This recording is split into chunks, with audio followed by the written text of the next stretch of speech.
অন্তর মম বিকশিত করো। কবি রবীন্দ্রনাথ ঠাকুর।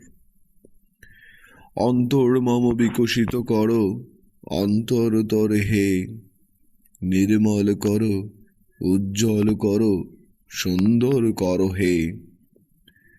জাগ্রত করো, উদ্যত করো, নির্ভয় করো হে। মঙ্গল করো, নিরলস নিঃসংশয় করো হে। অন্তর মম বিকশিত করো, অন্তর তরে হে।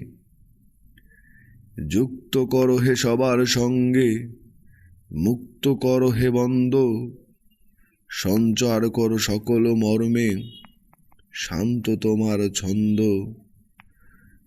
চরণ পদ্মে মম চিত নিস্পন্দিত করো হে, নন্দিত করো, নন্দিত করো, নন্দিত করো হে।